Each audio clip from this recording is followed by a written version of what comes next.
Bismillahirrahmanirrahim. Assalamualaikum warahmatullahi wabarakatuh. Selamat pagi ibu-ibu semua ya. Oke, ya terima kasih waktunya Bapak dan Ibu hari ini sudah datang di ruangan ini. Yang tidak lain tujuannya saya ingin menyampaikan diseminasi tentang sosialisasi budaya positif ya. Ini terkait tugas saya sebagai CGP di angkatan 10. Ya Bapak dan Ibu, mungkin kita mulai dari pertanyaan pematik dulu Bapak dan Ibu ya. Gak apa-apa, beda-beda dikit. Bapak dan Ibu, hukuman disiplin anak setuju enggak Bapak dan Ibu? Hukuman ya? Hukuman disiplin anak. Setuju? Oke. Gini, hukuman itu kan seringkali kita sudah lakukan ya. Kayak contohnya yang kita terlambat segala macam. Tetapi apakah besoknya mereka tidak terlambat lagi? Belum tentu. Iya. Tetapi ketika hukuman itu dilaksanakan, kan sebenarnya sih tidak merubah apa-apa ya. Tetapi setidaknya ada yang berbekas di anak kita. Apa itu? Hal yang negatif kan kita kan? Iya nggak sih? Iya. Jadi sebenarnya hukuman itu mendisiplin anak itu enggak juga ya. Karena hanya membuat luka ya. Karena Pak Guru marahin muridnya gitu. Pemberian hukuman adalah hal positif seperti membaca atau memberikan halaman, membersihkan halaman sekolah dapat meningkatkan disiplin anak. Kenapa tidak? Belum tentu. Karena misalnya ketika anak lambat, terus hukumannya nyapu halaman, nyambung nggak sih? Enggak kan? Iya. Dan satu tidak nyambung. Kedua juga kan, kenapa sih saya harus nyapu gitu kan ya? Tapi nanti kenapanya nanti di belakangannya. Memberi penghargaan dapat meningkatkan motivasi belajar anak, betul nggak? Betul. Meningkatkan motivasi belajar anak. Sekarang misalnya Bapak dan Ibu, ketika Bu Ari datangnya pagi terus saya beri hadiah.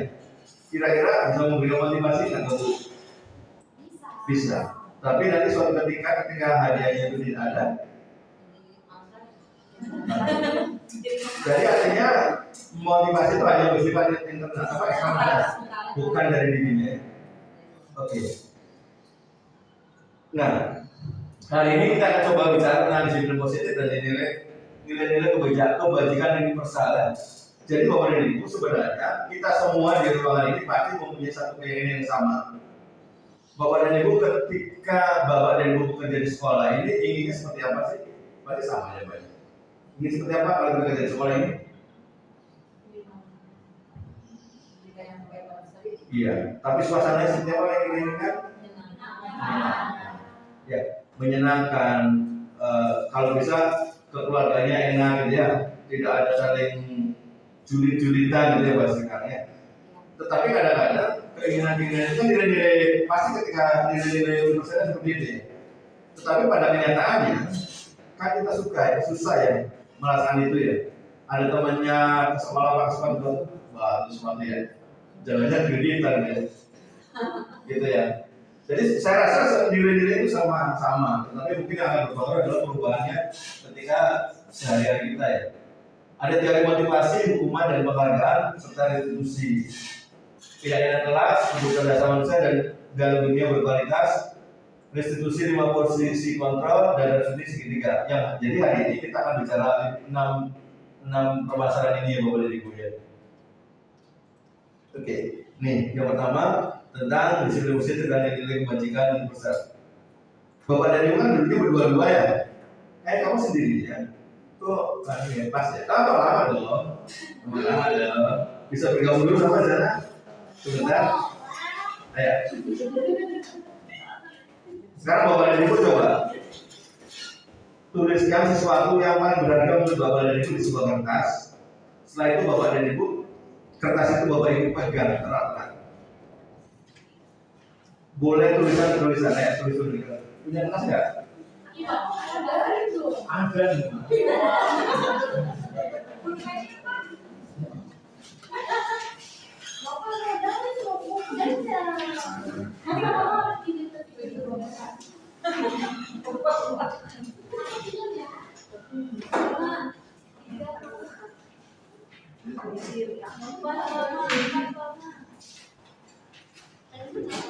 apa-apa. Mau dengerin juga?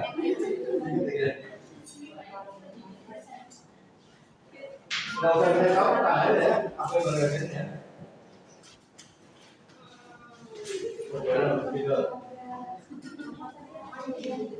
Sesuatu yang berharga, bisa sesuatu yang berharga untuk hari. Kan bisa apa? Sesuatu yang mau apa? Bapak ibu berharga, dia juga.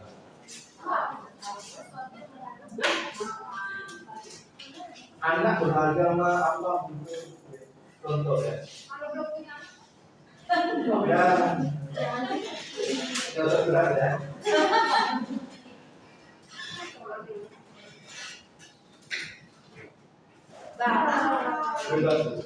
Menurut itu ada sesuatu yang berharga kan?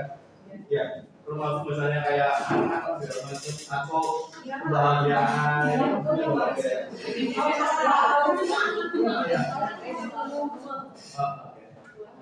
Soalnya ada yang ini, ada yang berharga.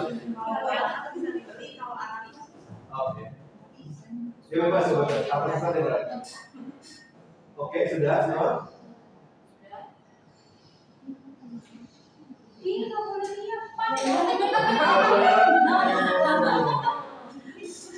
Itu sama barangnya.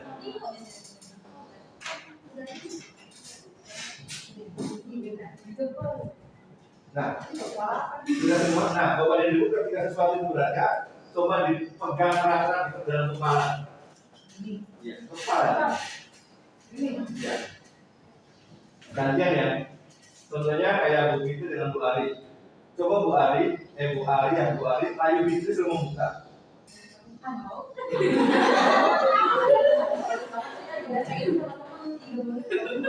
Yang lain udah begitu. Ada saya buka, ada kamera mau.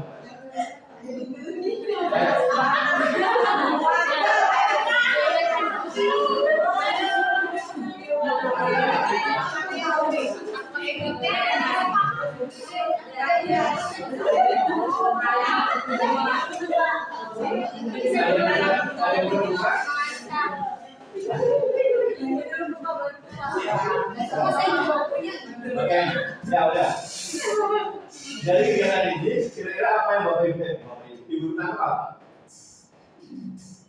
Ini kan sesuatu yang berada di dalam kita kan? Hanya bisa buka nggak? Siapa yang bisa buka? Itu pun sama Bapak dan Ibu. Jadi sebenarnya kontrol itu ada di diri kita sendiri. Jadi Bapak dan Ibu nih ada perkembangan tentang dunia pendidikan segala macam. Bapak dan Ibu tuh mau berubah atau tidak, semua punya di diri kita. Tetangga itu teman itu hanya bisa menyarankan, memberi masukan, tetapi kontrolnya ada pada diri kita sendiri kan. Pun begitu dengan anak, ya. Jadi yang kita perlukan adalah bagaimana menumbuhkan anak untuk membuka mau ini.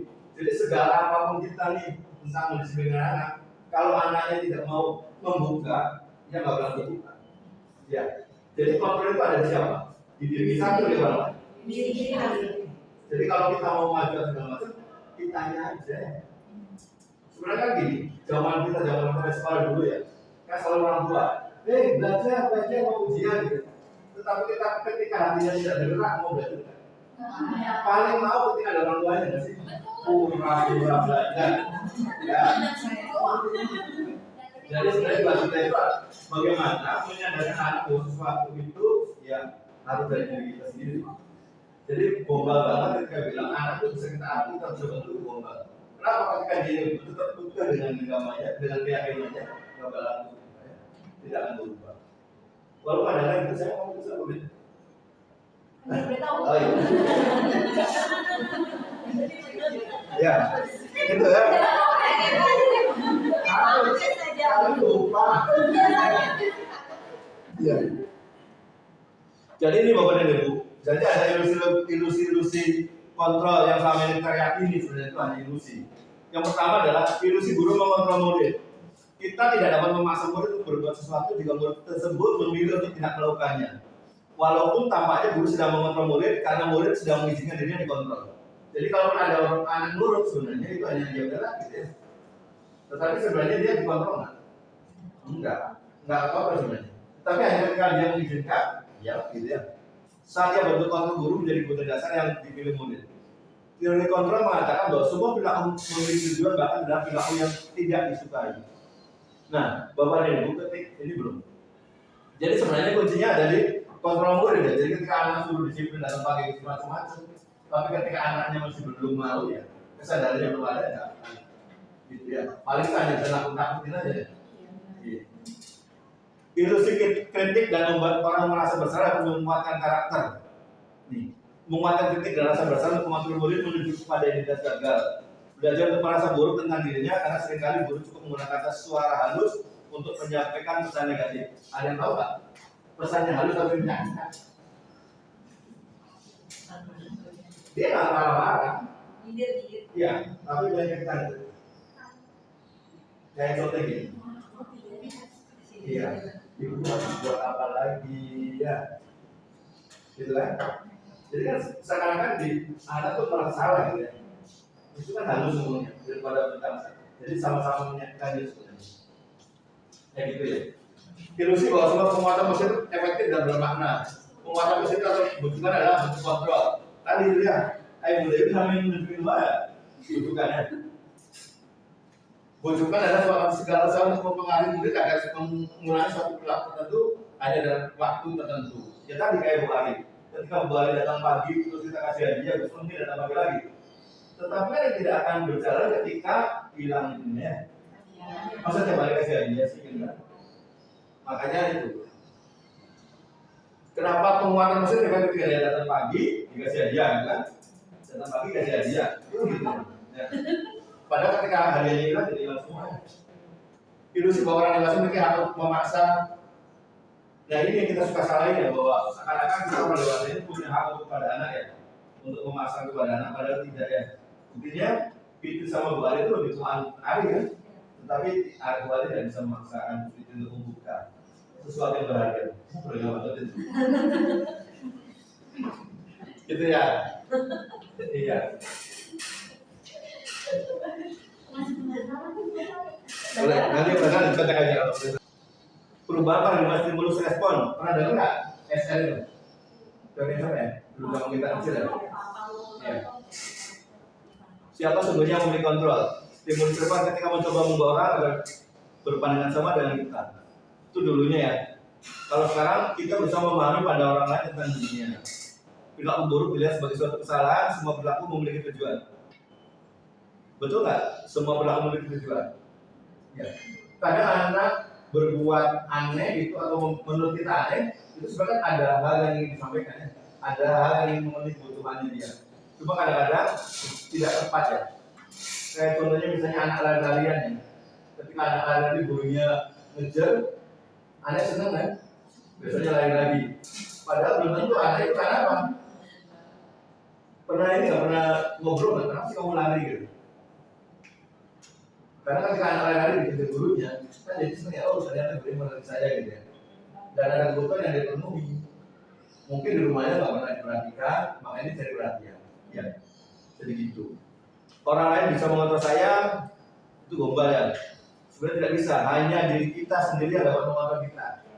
Ya, saya bisa mengontrol orang lain, Anda tidak bisa mengontrol orang lain.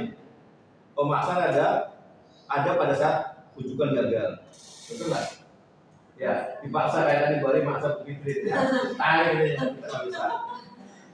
Ya, jadi kolaborasi dengan konsisten tentang pilihan-pilihan baru. Jadi sarannya harusnya berkolaborasi. Bu Fitri udah ngajuin boleh kolaborasi. Saya mau buka, saya boleh buka. Iya nggak sih? Iya kan? Ayo boleh buka, saya buka. Gitu ya. Itu jadi timbul konsensus ya. Model berpikir menang atau kalah, sekarang model berpikirnya menang dan menang ya. Tidak dalam menang dan kalah. Disiplin positif, teori kontrol menurut Dr. William Gerser, Anda tidak bisa mengontrol orang lain, hanya Anda yang bisa mengontrol diri sendiri. Semua perilaku memiliki nih. Kalau Anda tidak bisa mengontrol orang lain, jadi nih, makna disiplin belajar kontrol dari dengan mengalih potensi kita agar tercapai tujuan mulia, yaitu sesuatu menjadi seorang yang ingin berdasarkan nilai yang kita hargai. Jadi Bapak dan Ibu, ketika kita mau membentuk anak itu bagaimana sebenarnya caranya adalah membuat anak itu sendiri yang menyusun gitu. Kita tuh membantu sebenarnya. Makanya kalau sekarang kan dengan teori apa?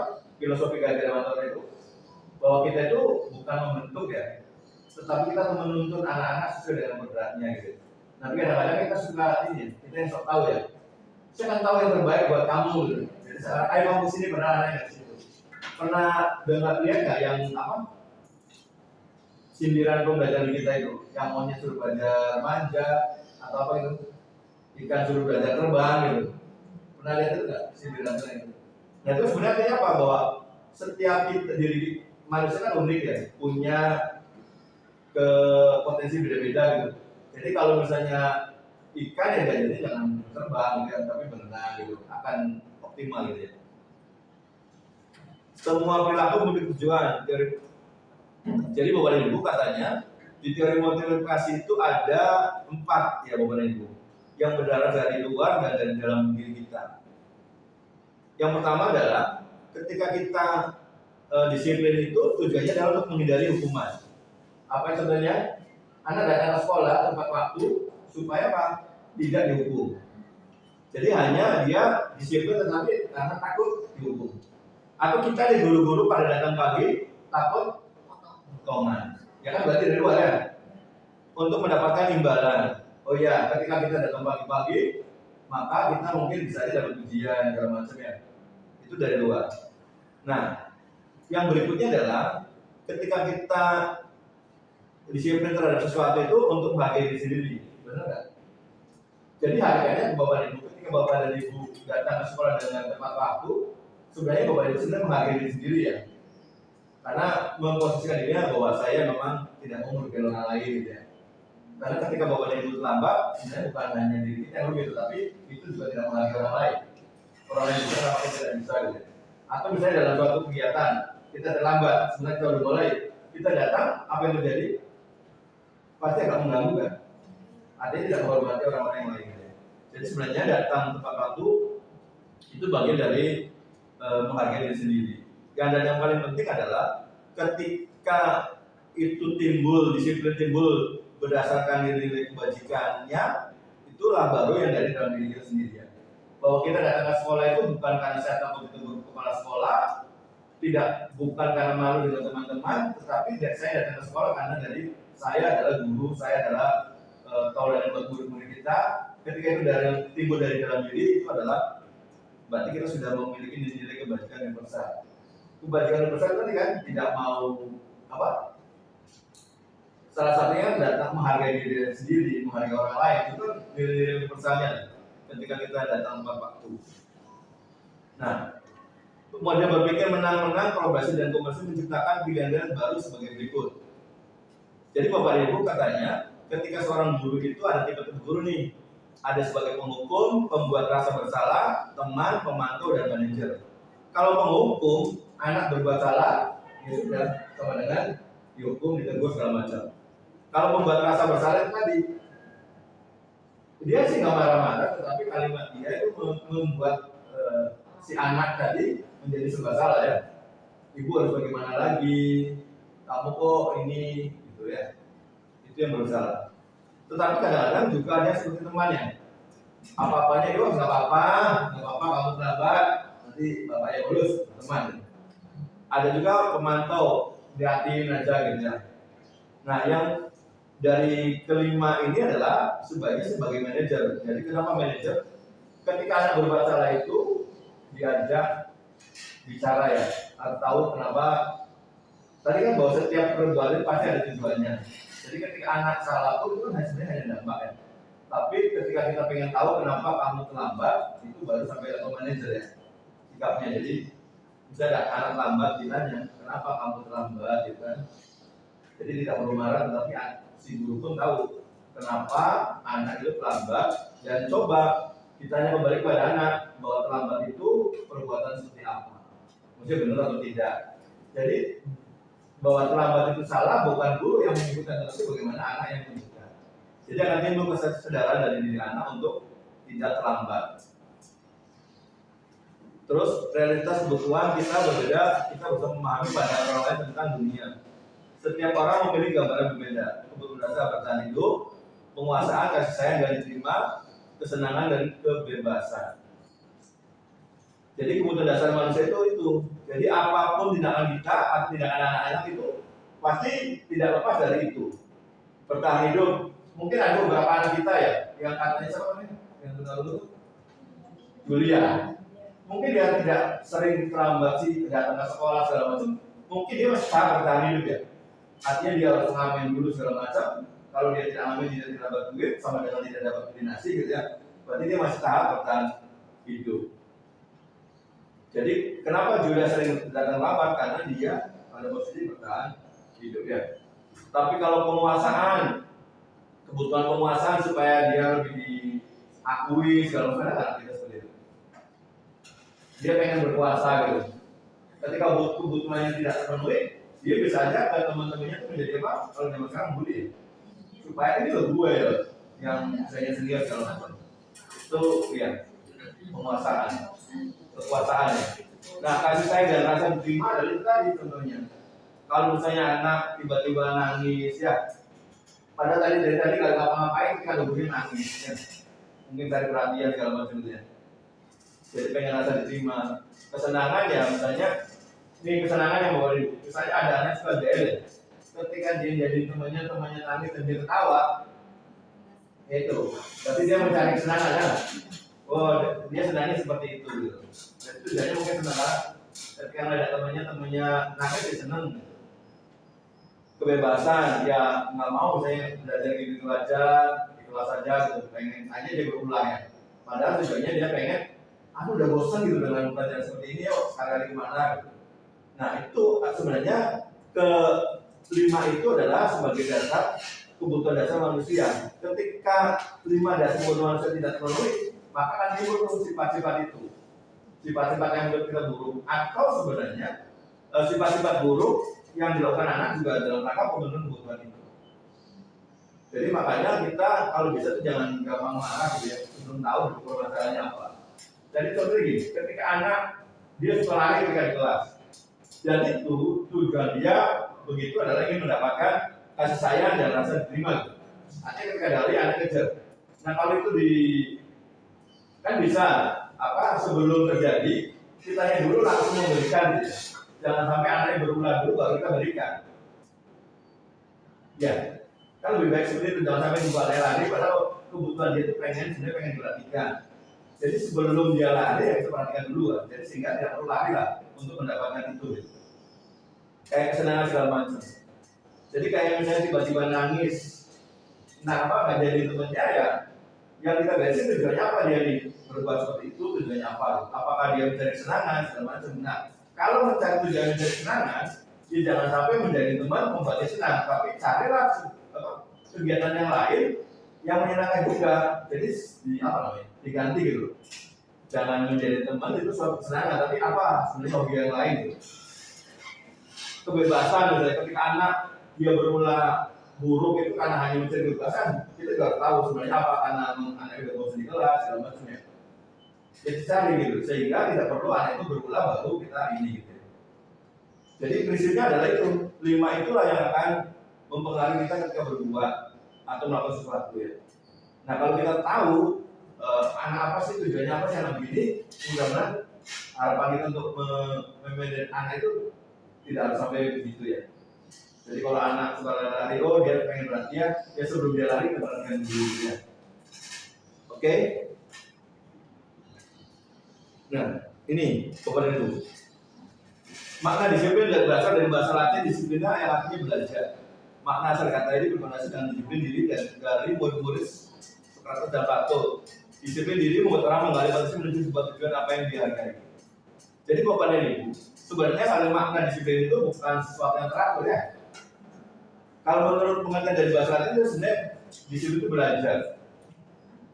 Jadi kalau disiplin itu kan selama ini bukan kita dan disiplin ketika selama ini yang kita tahu adalah ketika ada aturan, misalnya taati itu disiplin. Ya.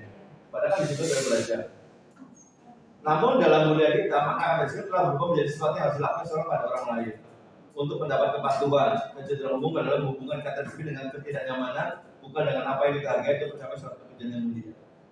Ya, Jadi ternyata disiplin sendiri itu udah berbeda maknanya ketika di Indonesia ya. Harusnya itu membuat orang menggali potensi menuju sebagai belajar. Jadi harusnya disiplin itu adalah belajar gitu kan. Belajar tentang dirinya, potensi dirinya. Ya. Oke. Sudah disebut sini.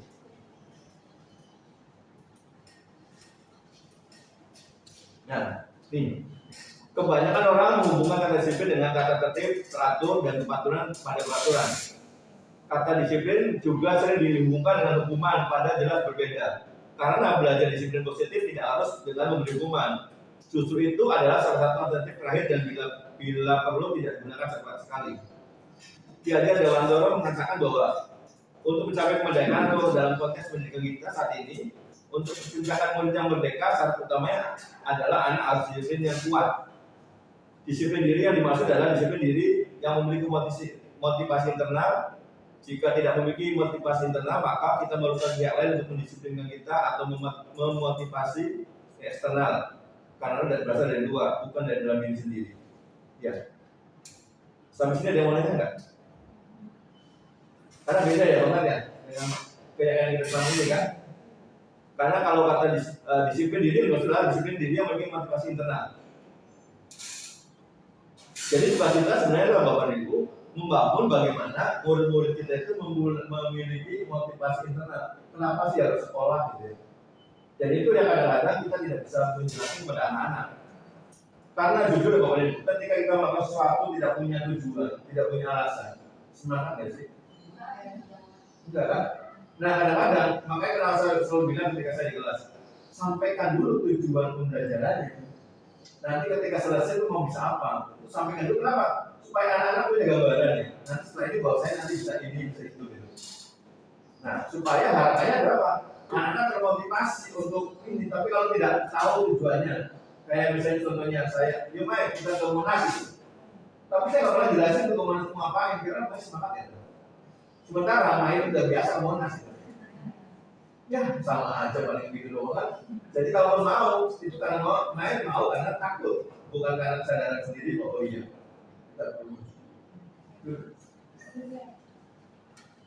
Gitu.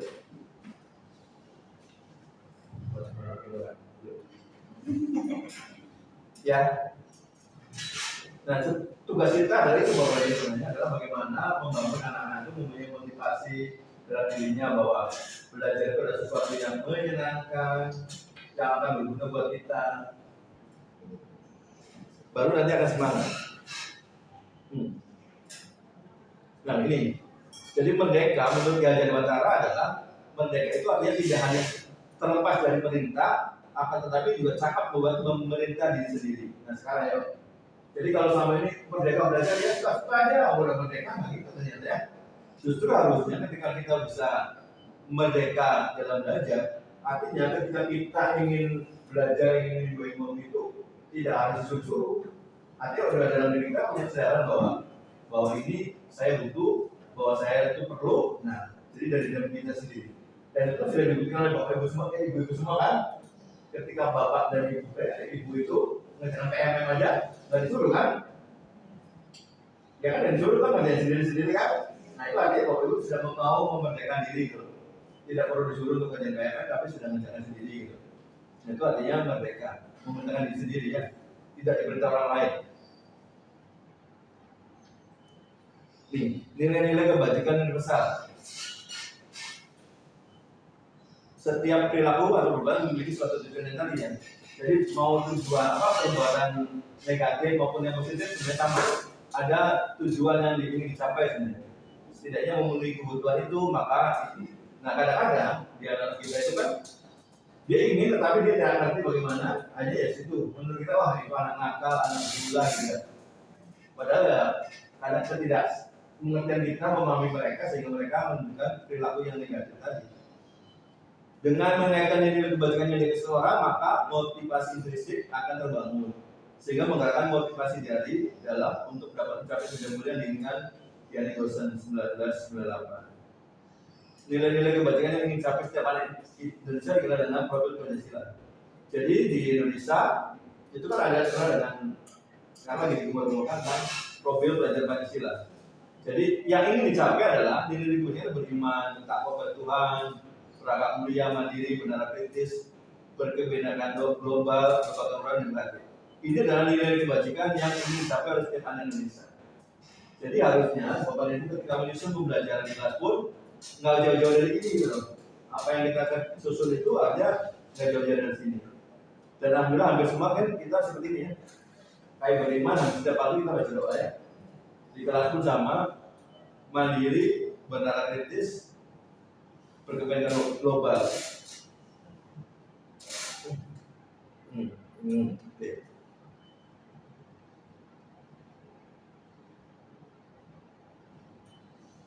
Nah ini Bapak dan Ibu, hadir di ruangan ini atau mengikuti materi lainnya, motif apa yang mendasari tindakan Bapak Ibu? Kira-kira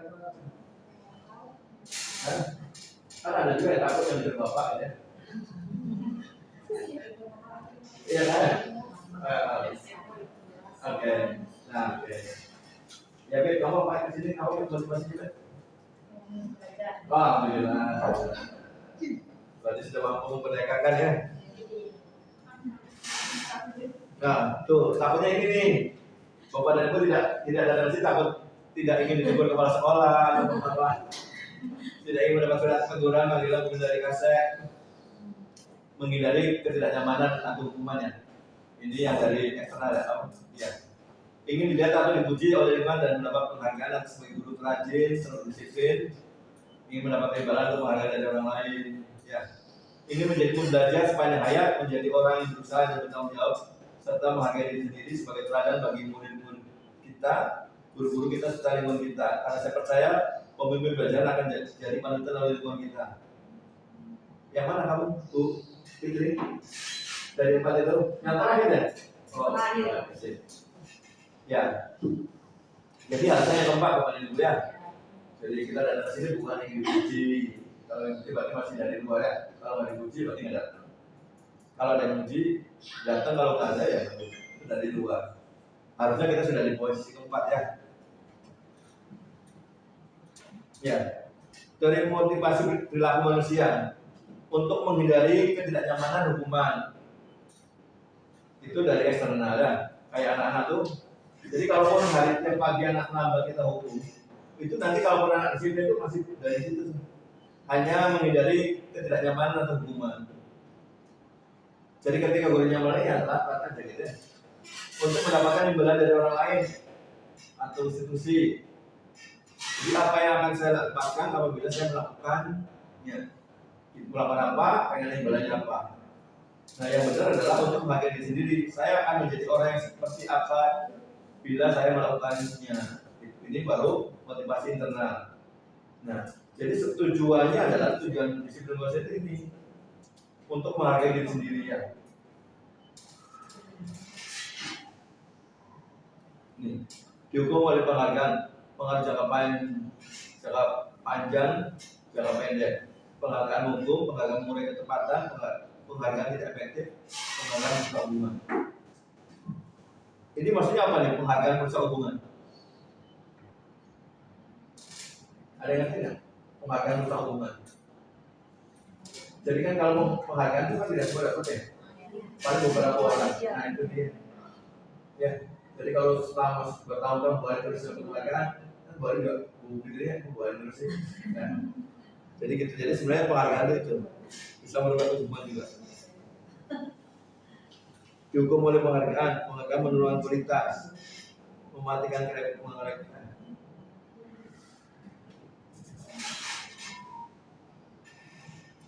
Ya Bapak Ibu, ini bentuk kebajikan atau apresiasi. Dalam memberikan apresiasi, mengapa perlu diingat beberapa hal. Beri penghargaan secara khusus, beri penghargaan secara pribadi, beri penghargaan kepada semua murid bergantian, beri penghargaan secara konsisten, fokus pada proses.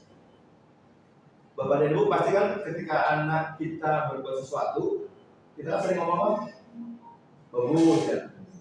Tapi karena sebutin nggak bagus apa.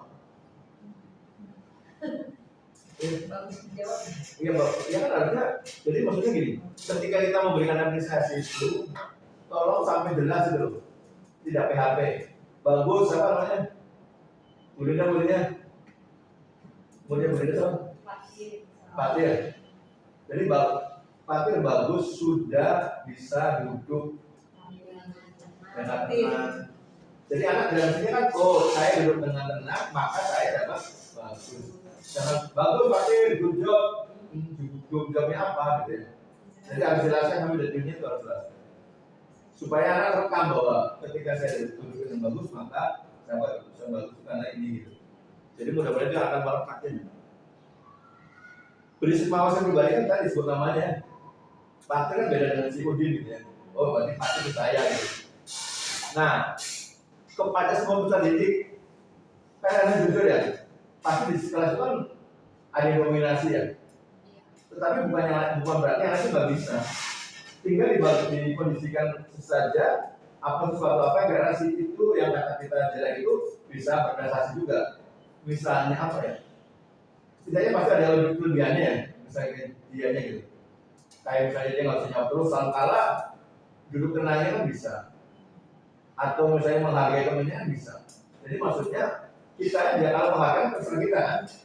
Jadi kita ciptakan biar semua anak itu bisa dapat penghargaan. Gitu. Jadi pengen sekali-kali ada oh iya saya gitu. Jangan itu tuh aja kalau bisa.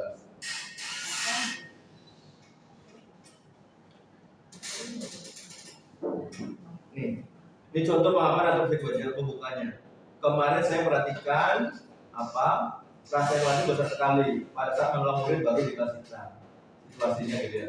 Saya menghargai kepedulianmu pada saat kamu membantu teman-teman di tugas kelompok. Terima kasih untuk tanggung jawabmu pada saat kamu mengutuk kita. Jadi itu kan ada situasi yang diserahkan dijelaskan gitu ya. Jadi tidak PHP gitu ya. Acara situasi seperti apa? Ya, oke, kita bawa ibu kita lihat tuh. Ini kira-kira hukuman atau konsekuensi ya. Mencatat 100 kata di dalam buku kalimat, saya tidak akan terlambat lagi. Oke. Lalu lari mengelilingi lapangan basket 2 kali karena terlambat dari sekolah. Murid diminta untuk pustaka 15 kali karena tidak menggunakan masker ke sekolah. Mengganti kertas tugas teman yang dicoret-coret. Membersihkan tumpahan air di meja tulis. Ya. Murid disuruh untuk mengenakan sepatu seharian di sekolah karena tidak mengenakan sepatu hitam. Oke. Lari mengelilingi lapangan basket 2 kali karena tambah 10 menit untuk belajar menjauhkan. Kenapa? Iya.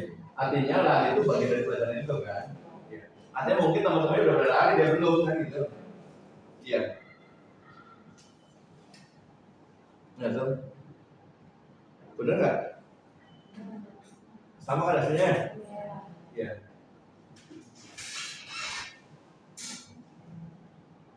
Nih perbedaan hukum dan konteksi.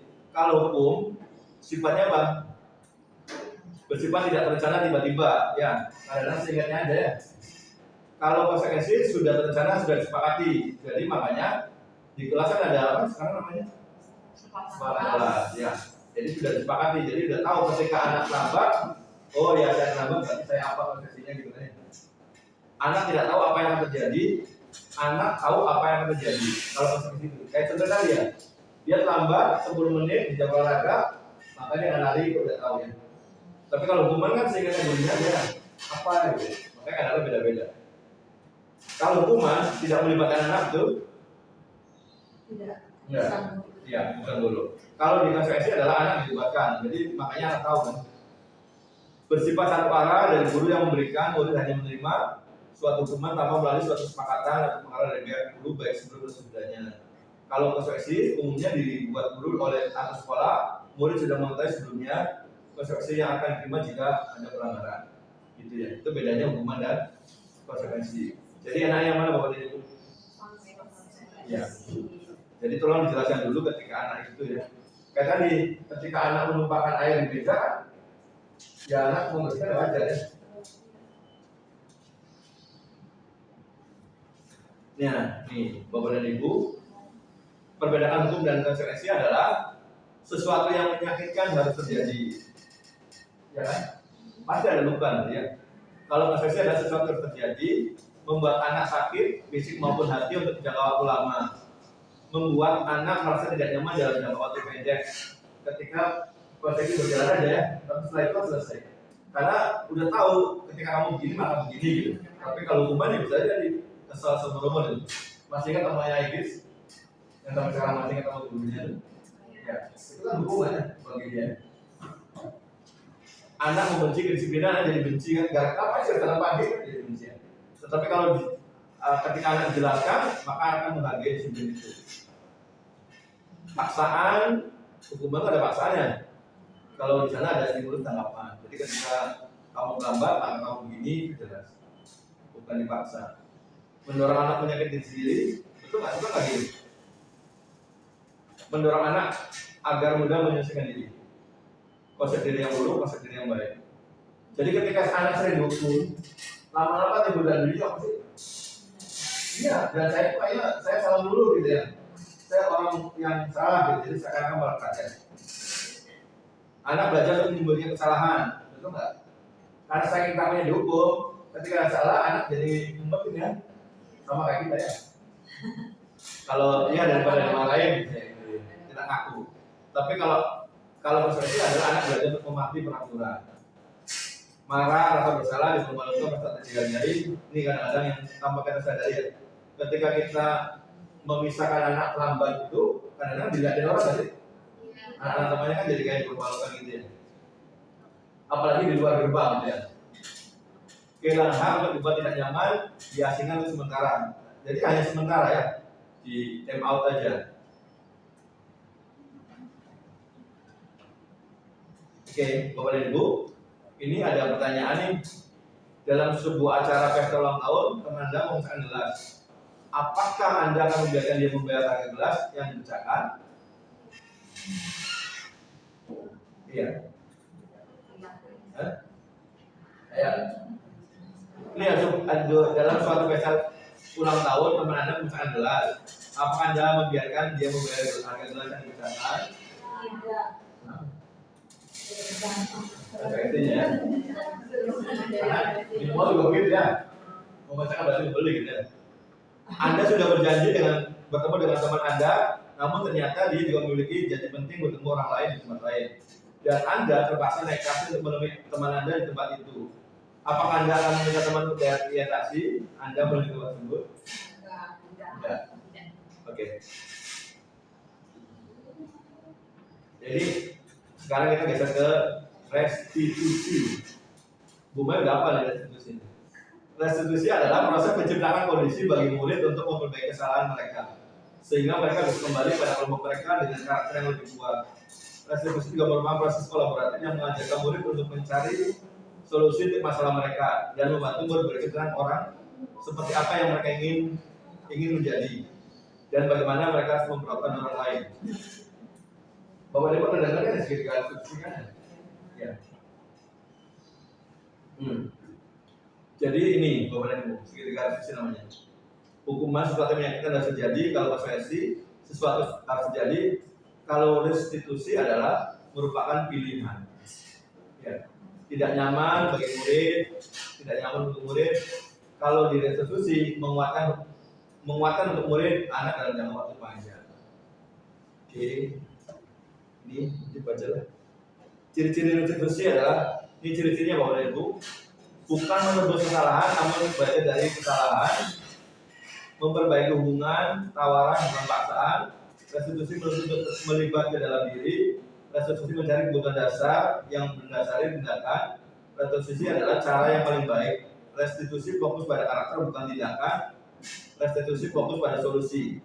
Restitusi mengembalikan murid yang berbuat salah pada kelompoknya.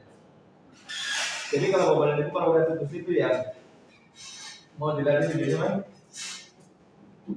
Nih, enggak ada.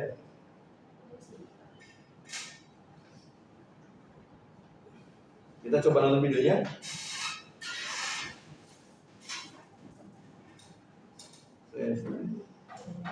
Ini enggak? Boleh, kasih lihat sebut. Mana contohnya? Oh.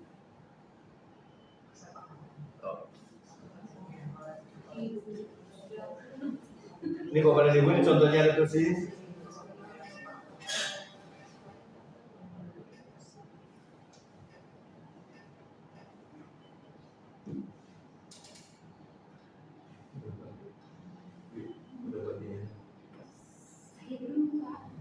Yang mana? Reduksi. Yang video. Video udah kesulitan.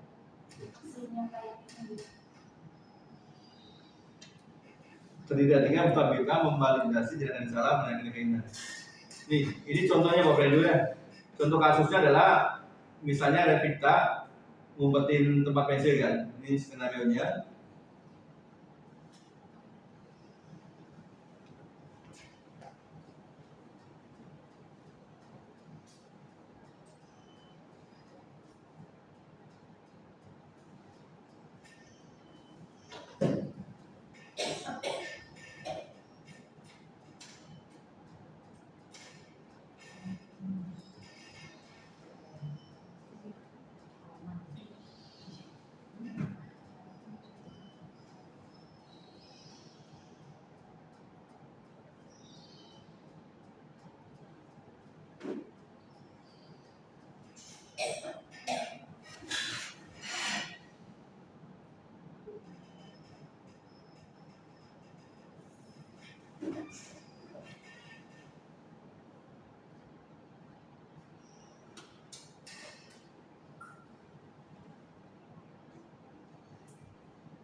Udah ya Bapak Ibu, itu contoh pelaksanaan restitusinya.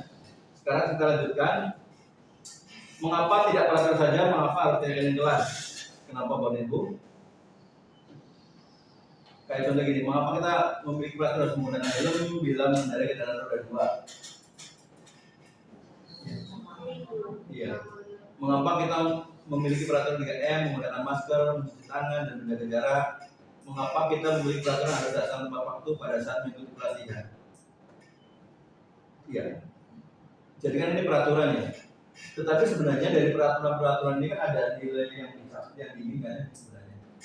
Kira-kira apa Bang ketika kita harus pakai helm? Jadi sebenarnya kalau kita bisa meyakinkan kepada pengendara sepeda motor bahwa penggunaan helm itu hakikatnya dan demi kebaikan kita, ya tentu tidak perlu ada polisi yang menilang, ya tidak ada perlu lagi polisi yang mencari-cari orang yang pakai helm, kan? Jadi kalau selama ini kita menggunakan helm pun karena ada, kalau kita di komplek, kok nggak pakai helm? Ah, dekat ini. Jadi ya, rupanya kita masih berpikiran bahwa kalau di dekat komplek atau di perumahan itu bahaya tidak ada, ya. Aman gitu. Padahal tujuannya menggunakan helm adalah untuk melindungi kepala kita, ya. Nah itu. Jadi sebenarnya itu yang paling penting adalah bagaimana meyakini nilai universal yang terkandung dalam aturan itu, sehingga tidak perlu harus disuruh-suruh pakai helm ketika itu. Jadi katanya budaya positif itu adalah lingkungan positif, ya kelas, peraturan kelas. Kalau dulu peraturan kelas, kita sekarang kayak kelas. Sebenarnya ujungnya adalah bagaimana menciptakan lingkungan positif.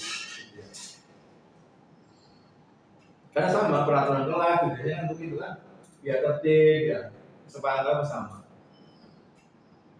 Ini contohnya, kesepakatan kelas datang tepat waktu, mengucapkan salam, menjaga kebersihan sekolah, berdoa sebelum dan sesudah belajar, aktif dalam pembelajaran, tertib, gitu ya. Kesepakatan itu kan kesepakatan kelas, ya. TK wanita di satu tempat, ya. Kesepakatan kelas, guru murid dan saling menyayangi, kami semangat belajar. Ya, contohnya kemudian itu.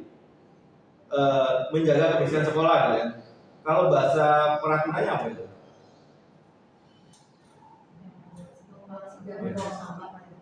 Negatif positif. Biasanya kalau peraturan itu kalimatnya apa? Tidak boleh kan? Tapi kalau kesepakatan kan lebih begitu ya, menjaga kebersihan sekolah. Kenapa? Hakikatnya ketika tidak membuang sampah sembarangan itu kan menjadi menjaga kebersihan kan. Jadi kalau misalnya menjaga kebersihan sekolah kan itu kan tujuannya kan sebenarnya.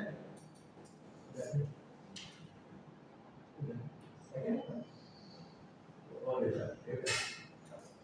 Ya, jadi sebenarnya tujuannya adalah menjaga kebersihan sekolah saja gitu ya. Itu aja kalau nggak usah pakai tindakan membuang sampah segala. Karena di kita itu kecenderungan suka melakukan yang berlawanan.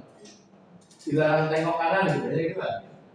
Kalau di toko-toko yang di jalan itu dilarang tengok kanan itu dari mana nengok gitu ya. Sakingnya itu makanya dibuat peraturan apa kata-kata seperti itu. Nih Bapak dan Ibu, ini kegiatan bernama KN kelas stability jadi tegangan contoh bekerja sudah lewat.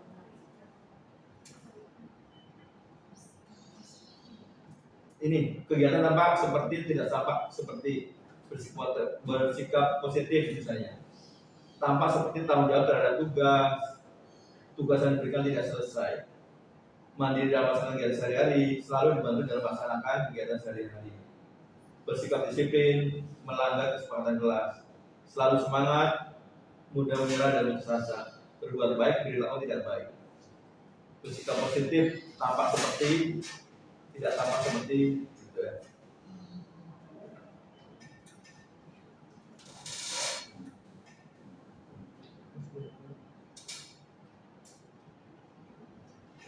Oke. Bapak dan Ibu, ini tugas saya, tugas kamu, tugas guru dan tugas murid. Guru tugasnya mendidik dan mengajar, memahami kata murid, ya, membimbing, memfasilitasi. Murid tugasnya belajar dan mencoba. Nah, yang kayak gini ini harus semua paham ya, anak dan kita paham. Jadi saling memberi kesepahaman antara kita dan anak-anak kita. Pertanyaan jika tidak dipahami. Jadi pertanyaan jika tidak paham juga merupakan bagian dari tugas muridnya. Harusnya ya gitu. Bercerita jika ada masalah kepada guru. Nah, kalau poin 10 ini dilakukan oleh anak-anak kita senang nggak gurunya? Ya, karena kalau ini diceritakan kejadian yang kemarin tidak akan terjadi ya. Apa kejadiannya? 10. Karena karena kita gurunya tidak memberi ruang pada anak-anak untuk kita. Ya, tapi kalau kita yang akan terbuka mau memberi ruang pada mereka, mudah-mudahan apapun yang baik atau buruk dari mereka alami mencerita, Jadi sehingga tidak terulang. Karena kejadian yang seperti kemarin itu bukan hanya di sana, di situ juga ada. Di Timur, ya. Nggak pernah cerita saya. Di Timur lebih parah. Tahunnya 10 aja. Iya. Beritanya rame. Ya karena itu karena terekspos di media ya. Iya. Kalau di Timur tidak terekspos tapi lebih parah daripada yang di Barat. Karena pelakunya itu adalah anak tirinya. Tirinya anak tenaga Eka. Anak itu anak ngomong kita tidak pernah bercerita. Kegurunya tahu-tahu sudah terlanjur ya. Jadi makanya saya sih berharap kita semua itu bukan lantas kita bersifat sebagai teman dengan murid, tetapi kita juga mempunyai ruang anak untuk bisa masuk kita gitu. Jadi ketika anak bercerita kepada kita itu tidak ada rasa takut. Supaya apa? Supaya kejadian seperti itu bisa mencegah. Tapi kalau udah seperti ini kan jadi repot kan.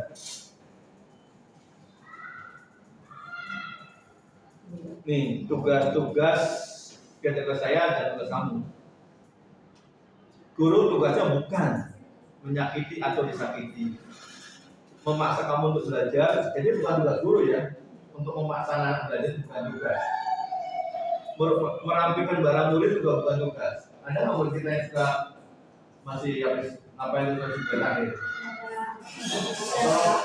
Dijelaskan ya, bahwa guru itu bukan tugasnya merapikan barang-barang murid.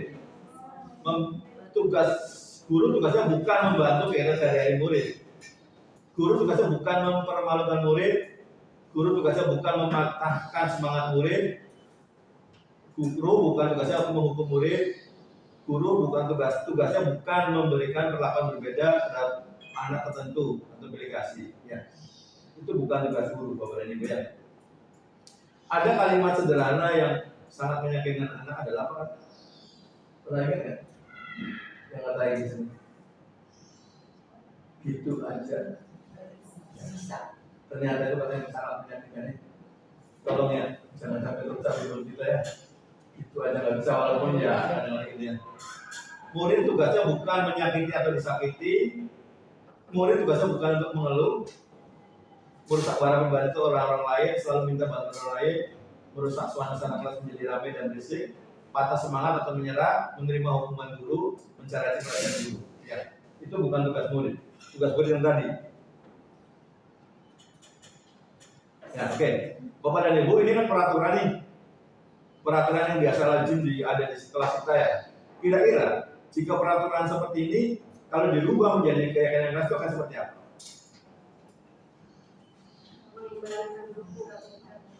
Oke. Itu yang pertama ya. Keyakinan kelasnya apa? Ini kan peraturan seperti selalu kembalikan buku pada tempatnya. Kalau dirubah menjadi keyakinan kelas seperti apa kalimatnya?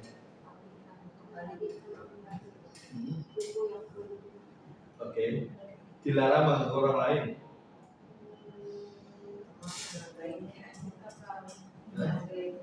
Oke. Kalau soalnya apa? Ayo boleh enggak? Ya. Ya menghargai orang lain boleh. Ya, jadi dilarang mengganggu daripada dilarang mengganggu orang lain lebih baik menghargai orang lain. Hadir sekolah 15 menit sebelum pelajaran dimulai. Dilarang melawan kekerasan.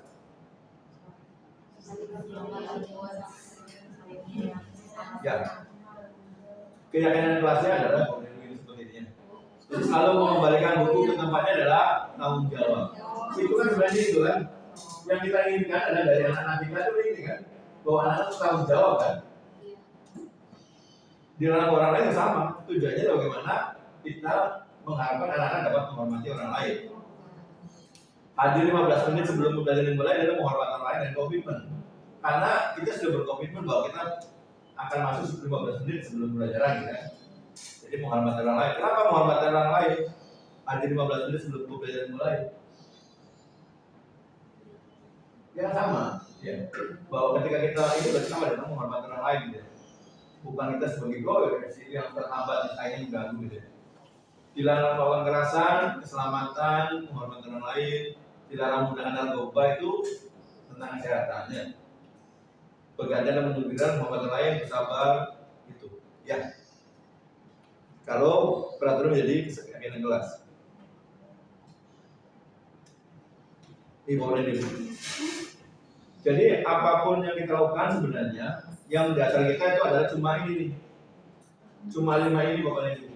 Bertahan hidup, penguasaan, kebebasan, kesenangan, dan kasih sayang dan rasa terima. Sama halnya seperti kita bekerja ya. Sebenarnya kita bekerja tujuannya apa sih? Sampai paham mana pokoknya hidup kita bekerja ini. Apa yang mendasari kita? Kita ketika bekerja itu. Bisa saja sebagai petani bekerja. Iya kan, sebagai kita bekerja dan penghasilan sebelum bisa dimakan ya, bisa bertahan hidup. Tetapi juga bisa jadi itu adalah sebagai pemenuhan kesenangan kita ya. Kenapa? Ketika kita di sekolah, kita kalau ada anak bersindrom misalnya kan, ya. Terus juga bisa jadi sebagai kesan dan rasa terima. Itu intinya bahwa setiap apapun termasuk anak-anak ya, bahwa anak-anak nakal, anak-anak itu ada wujud perwujudan. Sebenarnya haknya mereka tuh ada yang ingin dicapai. Wujudnya kadang-kadang menurut kita yang tidak tepat. Kayak misalnya jadi anak lah, lari-larian, itu hanya perwujudan. Sebenarnya ada yang mendasari apa. Nah itu yang kadang-kadang kita tidak tahu ya. Sebenarnya anak itu mau ngapain sih gitu ya.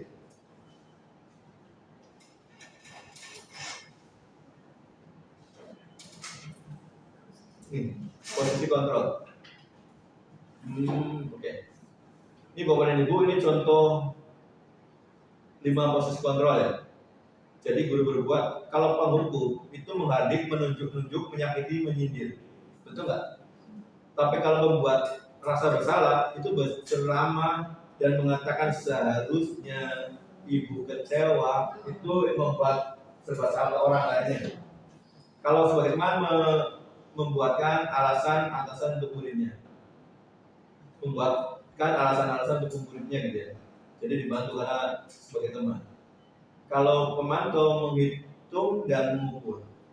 Tapi kalau di posisi manajer adalah mengajukan pertanyaan-pertanyaan. Contohnya gini, ketika anak lambat sekolah, masuk ke sekolah, kalau seorang menghukum apa yang begini? Kamu lagi kamu. Ya, awas ya, besok datang lambat lagi. Nah, itu masih menghukum. Tapi kalau sampai ibu kecewa kamu datang lambat terus, nah, jadi dibuat salah ya anaknya. Tapi kalau teman udah nggak apa-apa, nanti ibu yang ngomong ke bininya gitu. Tapi kalau penghitung dan pengukur suka ditanya dong, kemarin kamu terlambat 15 menit, sekarang kamu terlambat gitu, hitung.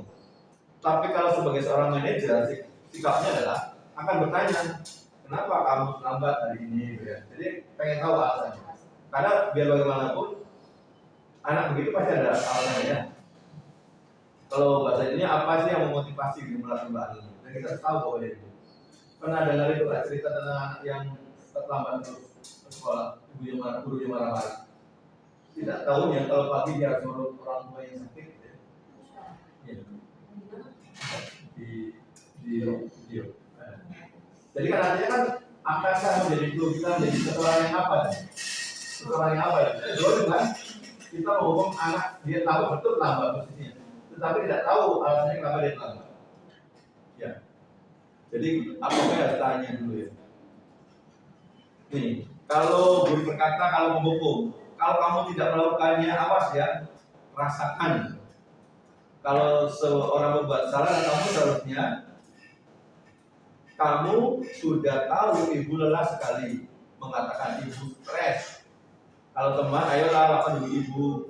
Masa kamu tidak mau? Ingat, ibu tidak pernah membantu. Kalau pembantu apa peraturannya?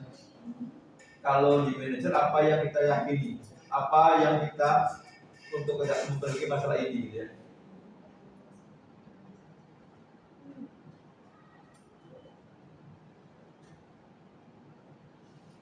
Ini Bapak tugasnya. Pernyataan saya kecewa sekali dengan kamu. Itu sebagai apa tuh? Kamu tidak pernah benar melakukannya. Itu sebagai udah ada jawabannya. Ya udah. Ayo lakukan dulu. Ada jawabannya. Kasih tutup dulu. Sudah. Bergerak antara peraturan pemantau milimeter perbaikinya. Segitiga khusus itu adalah pertama harus menstabilkan identitasnya dulu. Validasi kebutuhannya baru meyakini keyakinannya. Ini segitiga. Jadi ketika anak berbuat salah, ditanya, ya bisa terlambat gitu ya. Iya, yang terlambat itu kan bukan hanya kamu saja gitu kan. Artinya setiap orang bisa melakukan keterlambatan datang ke sekolah. Itu distabilkan dulu.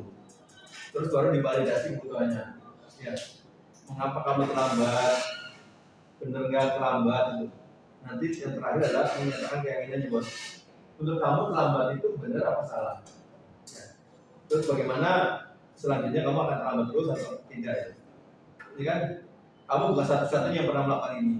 Setiap orang pasti melakukan kesalahan. Itu tujuan untuk menstabilkan identitas. Artinya, ketika anak berbuat salah itu bukan anak siapa kamu salah, tetapi bahwa meyakinkan anak yang hal itu hal yang biasa. Gitu. Hal biasa ketika membuat kesalahan itu yang biasa. Tetapi bukan lantas yang dibiasakan. Gitu. Berikutnya adalah adakah cara yang efektif untuk mendapatkan apa yang kamu butuhkan? Jadi pastikan ada kebutuhan dasar yang melatar belakangi anak berbuat itu ya. Kayak contohnya misalnya anak nakal segala macam kan, mungkin dia butuh kesenangan. Tapi ditanyain aja, adalah selain begitu yang membuat kamu senang. Kamu perlu tentu punya alasan mengapa melakukan itu. Itu divalidasi kebutuhan. Nah, kalau menyatakan keinginan nilai apa yang telah kita sepakati, kamu ingin menjadi orang seperti apa? Sampai ke sana ya Bapak Ibu. Jadi tidak ada kalimat marah-marah gitu ya. Tidak kalimat kebunguan, tetapi kalaupun anak mengaku salah, bukan oleh kita. Tetapi anak menyadarkan sendiri bahwa nilai apa yang telah kita sepakati. Apa yang membuat dia salah itu apa gitu. Jadi dari anak, bukan dari kita.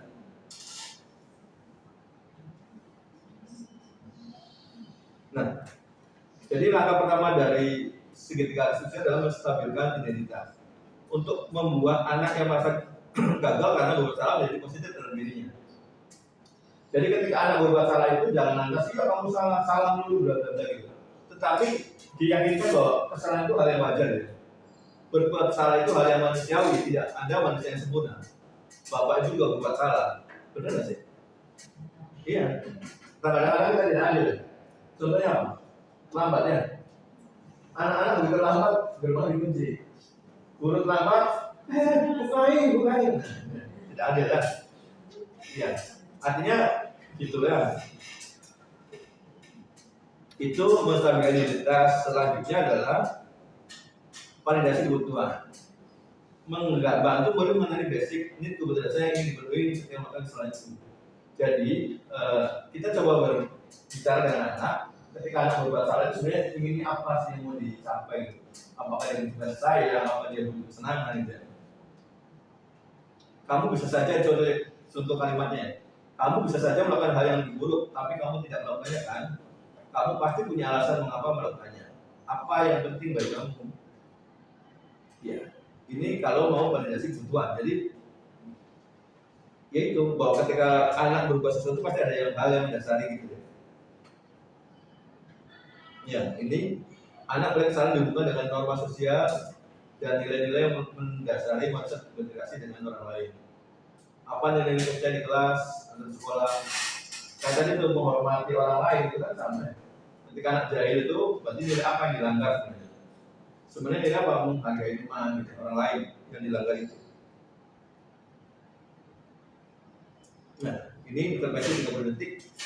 Nah, Bapak dan Ibu, intervensi 30 detik hal yang sangat penting. Kenapa? Ada yang pernah bisa jelasin nggak intervensi 30 detik seperti apa? Intervensi 30 detik itu ketika anak berbuat salah langsung di stop, biar langsung diberitahu bahwa berbuat salah. Karena ketika anak udah lewat dari waktu 30 detik itu sudah lupa juga. Jadi ketika intervensi 30 detik langsung dijelaskan. Ini mau kembali ke tujuan semua dengan cukup singkat dan dengan cara non konfrontatif. Apa yang ingin kamu berbuat lebih baik? Contohnya, ketika anak menjambak temannya, langsung stop. Tanyain sebenarnya pak temennya itu mau ngapain? Ya, apa yang mau dicari? Apa yang kamu lakukan gitu? Apa bercanda atau kadang-kadang ada loh yang orang anak seneng segala anehnya teriak-teriak aja. Itu mana sih? Mas Ika juga. Ya, Mas Ika ya. Mas Ika. Gambak. Tak tahu. Iya. Jadi ketawa-tawa. Oke. Ya, dan hal itu harus dilakukan. Harus sekat ditanya kayak sebenarnya maksudnya apa gitu. Iya. Termasuk misalnya apakah benar apa yang kamu lakukan benar, yang lakukan itu benar. Gitu. Ya, maksudnya itu namanya itu pasti 3 detik dan itu saat itu. Tapi bukan atas ini ya, bukan hukumannya bertanya saja.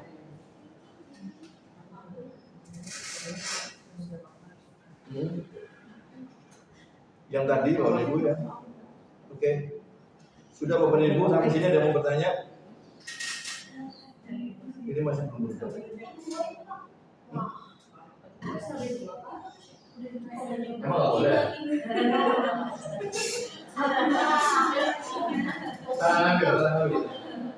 Saran ambil. Oke, demikian Bapak dan Ibu. Jika ada yang mau bertanya,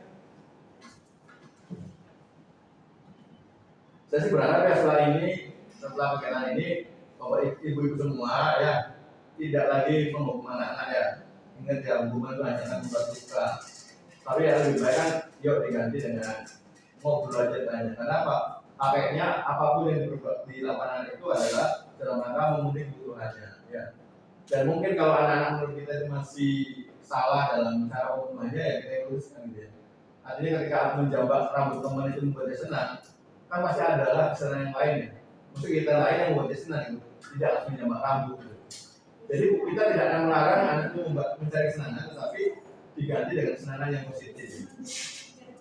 Dan takutnya kita juga nggak tahu banget tentang kebutuhan anak usia berulang segala macam karena sebetulnya tidak terpenuhi ya. Nah kita tahu supaya sebelum kegiatan negatif muncul itu kita bisa cegah. Kalau anak hanya gara-gara pengen mencari perhatian kita sehingga dia lari keluar segala macam ya kita kasih perhatian sebelum dia lari kan. Itu sih pokoknya itu. Intinya kalau bisa cuma kita sudah mulai mengajar karena tidak akan membuat apa-apa hubungan kita, hanya akan membuat suka ya. Akan berubah. Oke, Bapak dan Ibu, ada yang mau tanya? Jika tidak ada yang bertanya, terima kasih waktunya Bapak dan Ibu. Mudah-mudahan waktu yang singkat ini kita bisa coba mulai belajar menerapkan di kelas masing-masing ya. Sehingga tidak ada lagi anak ke sekolah itu menjadi beban. Karena menurut Kiai Jero, kenapa namanya taman siswa sekolah itu? Kiai Jero itu malah sekolah, menyebutnya sebagai taman. Ya, harusnya sekolah itu jadi sesuatu yang menyenangkan ya. Karena tujuan dari pendidikan itu sebenarnya, saya yakin semua guru pasti menginginkan yang terbaik buat anak mudanya. Pernah nggak berpikiran di antara kita ingin menjurumuskan anaknya? Enggak. Cuma kalaupun kita itu masih dalam petik masih suka ini karena keterbatasan kita ya. Kadang-kadang kita diuji dengan banyak kesabaran anak-anak pula anak-anak kita yang menunjukkan nakal, hanya sekolah saja yang begitu ya. Padahal saya yakin dari rumah tidak pernah berniat saya sekolah mau marahin si gitu, nggak ada ya, nggak ada. Ya, pasti nggak ada kayak gitu. Pasti semuanya ingin membuat anak-anak kita senang.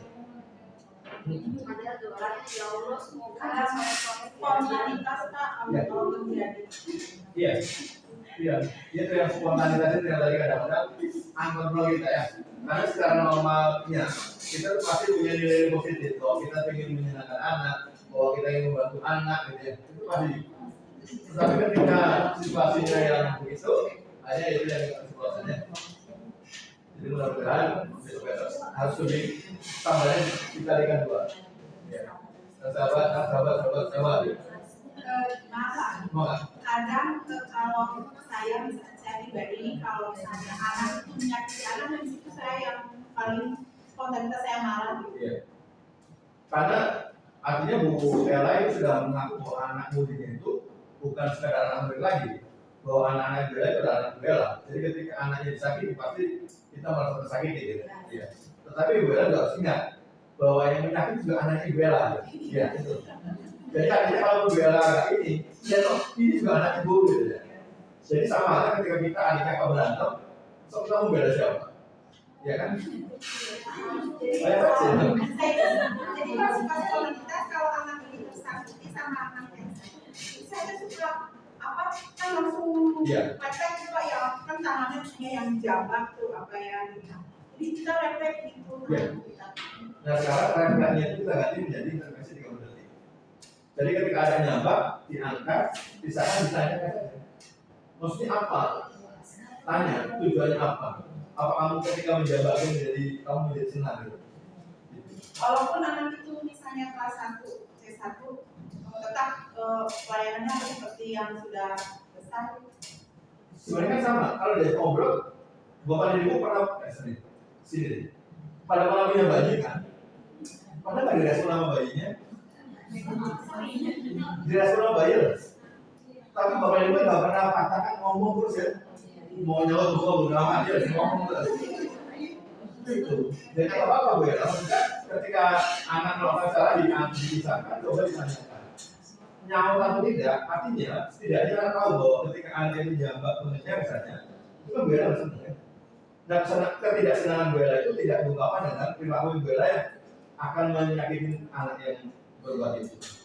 Maaf ya Pak, selama ini apalagi saya waktu menangani audit, saya belajar dari yang terapis. Jadi ibu boleh kalau anak itu misalnya bersalah, anak itu dipijit tangannya karena itu bukan menyakiti, tapi terapi. Nah saya komunikasikan dengan orang tuanya juga, mama nanti di rumah supaya nyambung. Tolong kalau anak itu bersalah, dipijit aja ini bahwa itu salah, tidak boleh dilakukan. Oh anak ini berpikir, oh itu salah. Jadi kita guru itu mijit, orang tua mijit tangan, tapi sakit, tapi tidak melukai gitu. Itu bagaimana Pak? Gini, ketika kita sama-sama coba bicara ya ngobrolnya. Bapak dan ibu ketika anak berbuat salah, dia dipijit ini aja. Anak-anak autis ya. Nah, setiap salah dipijit ininya. Itu dalam benak anak yang tadi, sesungguhnya apa? Siapa yang salah? Dipijit ini itu. Bisa nggak nanti suatu ketika dia menurut pemahaman dia si A itu salah maka dia pijit temannya? Bisa nggak sih? Bisa. Makanya kadang-kadang bapak dan ibu kadang-kadang gini, anak-anak mukul temannya, saya sih curiganya di rumah atau di mana salah pukul. Jadi lama-lama salah dipukul. Jadi kalau temannya menurut dia salah pukul. Bisa nggak sih kayak gitu? Tapi kita sambil komunikasi dengan anak itu Pak, sakit kan, makanya jangan dilakukan, itu salah ya. Makanya saya juga bingung apakah ini benar apa tidak itu, karena selama ini saya dulu tuh komunikasinya dengan guru terapis gitu dan ibu ini aja ini tidak menyakiti. Akhirnya saya komunikasikan juga orang tua, maaf karena saya minta tangannya karena ini tidak membahayakan, supaya anak itu tahu bahwa ini itu perbuatan tidak boleh dilakukan. Seperti waktu itu kan panel tuh yang keluar ya Pak, panel juga kan betul-betul gitu ke temannya langsung sedang itu kan meja gitu. Jadi sampai kelasnya berantakan, udah saya pojokan gitu ya. Tapi ada rasa apa ya? Kalau misalnya itu ada rasa takut nanti dipijit, mau tidak ini gitu. Jadi bagaimana menurut Bapak? Saya jadi Ya kalau menurut gimana? Kalau tadi tuh nanti awas kamu kalau begini gitu kan, itu berarti sebagai apa? Artinya kalaupun anak tidak melakukan itu kan karena itu kan intimidasi itu kan. Artinya bukan karena kesadaran, ketika bedanya nggak ada, misalnya bedanya pergi dengan orang lain, dan orang lain tidak tahu aturannya, Anda disuruh nggak? Jadi yang paling penting adalah sebenarnya adalah menumbuhkan bagaimana caranya dengan aku tidak ada bela pun tetap anak-anak berlaku baik. Artinya apa? Kesadarannya dimulai dari anak yang tersebut. Ya. Walaupun itu anak autis yang selamat ini tetap misalnya dari kelas 1 sampai kelas 6 misalnya tetap seperti itu gitu. Ya karena mungkin belum pas aja Bu, karena dia nggak tahu. Makanya sebenarnya kita sebenarnya ya, misalnya anak itu apa berlakunya apa misalnya? Di kelas itu tidak ada angin, tidak hujan, langsung bawain air liur, apa gitu. Tujuannya apa? Nabok temannya, nggak ada apa-apa. Nah, padahal kalau menurut teori kan setiap anak atau setiap kita berperilaku pasti ada kebutuhan dasar yang dipenuhi. Ya kan ada yang mendasarinya gitu. Nah kira-kira apa yang menyebabkan itu? Kalau di kami dulu ada kita punya catatannya. kapan itu kejadian dilakukan, ketika apa. Iya. Jadi misalnya gini, ketika misalnya gini, kita nggak pernah tahu ya kapasitas anak. Tapi kalau misalnya anak itu udah tugas banyak, sudah lelah ya. Ketika anak begitu, ketika apa gitu? Pasti kan mungkin harus begitu sebenarnya. Ada sesuatu apa yang membuat anak itu? Dia takut, jadi dia merasa takut. Iya. Atau belum mencari dari pelatihan? Saya juga pernah menangani autis waktu masih di Tepu ya Kak, di SMP. Saya dulu kan di SMP Miguel. Kemarin juga saya sempat pas 2 minggu saya bahas juga. Jadi Miguel itu hampir beberapa guru kena pukulan. Tapi kan dipegang dengan saya, alhamdulillah saya tidak kena. Miguel itu jadi sebenarnya dia harusnya dengan lembut, tapi dia nggak ada angin, nggak hujan, langsung plok, ada beberapa guru yang kena di jalanan misalnya langsung mentabrak orang. Nah, kalau di kelas itu saya selalu komunikasikan ke orang tuanya. Ternyata biasanya dari rumah, datangnya dari rumah. Ada masalah di rumah sampai sekolah kemana-mana. Tapi setelah saya itu juga sempat saya komunikasikan di biji tamannya juga. Tapi alhamdulillah saya nggak pernah kena dengan Miguel. Iya. Jadi apa karena dengan tidak kena itu apa karena takut dengan saya digigit, saya juga kurang tahu. Tapi kalau ada dia misalnya kelemahan dia dari mamanya, apa dia cubit dipukul, sepanjang ke saya. Lalunya tangan saya diambil, terus gitu. Ini non verbal ya? Ya? Dia non verbal.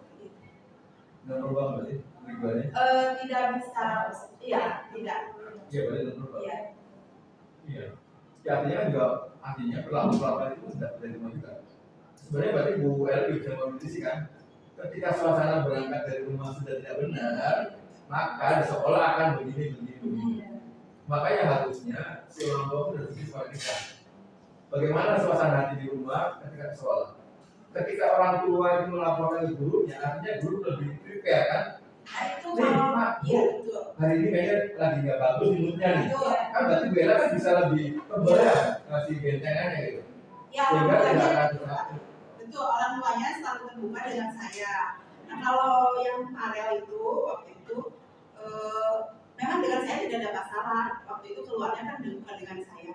Setelah bukan di kelas saya, orang tuanya juga saya selalu komunikasikan ke orang tuanya gitu. Jadi yang autis yang aktif gitu kan, memang kan perlu ekstra gitu ya untuk seperti itu. Makanya saya harus dengan ada kayak seperti ini apa saya salah di sananya kayak gitu. Untuk Miguel alhamdulillah nurut gitu dengan saya, tapi ternyata ke guru lain itu katanya ada beberapa guru yang kena.